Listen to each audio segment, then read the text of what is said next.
بسم اللہ الرحمن الرحیم۔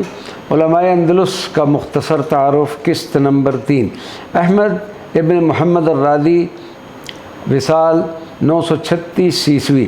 آپ اندلس کے عظیم تاریخ دان تھے۔ اسپین کے مقامی لوگ آپ کو جلیل القدر مورخ کے لقب سے یاد کرتے ہیں۔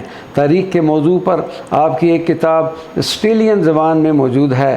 آپ کے آباء و اجداد فارس کے شہر رے سے اندلس تشریف لائے تھے۔ ابو القاسم الزہراوی 1013 عیسوی تاریخ وصال۔ آپ قرطبہ کے نزدیک آپ نئے تعمیر شدہ شہر الزہرا کے رہنے والے تھے۔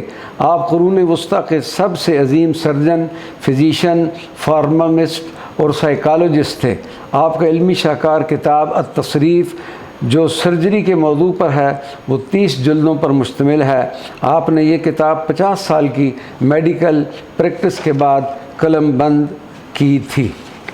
ابن ابی رجال 1040 عیسوی تاریخ وصال۔ آپ کی ولادت بین الاقوامی شہر قرطبہ میں ہوئی۔ آپ نے اسٹرالوجی کے موضوع پر ایک کتاب الباری فی احکام النجوم لکھی جس کا ترجمہ اسٹیلین اور لاطینی زبانوں میں ہو چکا ہے۔ ابن سیدہ تاریخ وصال 1065 عیسوی۔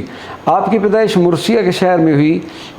پیدائشی طور پر نابینا تھے لیکن آپ ایک مانے ہوئے فلاموجسٹ تھے۔ عربی زبان میں آپ کی ایک ڈکشنری تیار کی جس کا نام المخصص تھا، جس میں الفاظ حروف تہجی کی ترتیب سے پیش کیے گئے تھے۔ اس کے علاوہ ایک اور قاموس بنام المحکم کے نام سے آپ نے تیار کی تھی جس میں الفاظ موضوع کے مطابق تھے جیسے جانور، زمین، پرندے، غذا اور موسم وغیرہ۔ آپ رحمۃ اللہ علیہ کی یادداشت غضب کی تھی۔ الجیانی 1079 عیسوی تاریخ وصال۔ آپ ریاضی اور علم حیات کے ماہر تھے۔ ریاضی میں آپ نے مقالہ فی شرح ثنیہ اور اسٹرالوجی میں سورج کے مکمل گرہن پر مقالے تحریر کیے۔ 1 جولائی 1079 عیسوی کو قرطبہ میں سورج گرہن کا واقعہ ہوا تھا۔ ایک مقالہ الفجر کے نام سے بھی لکھا تھا۔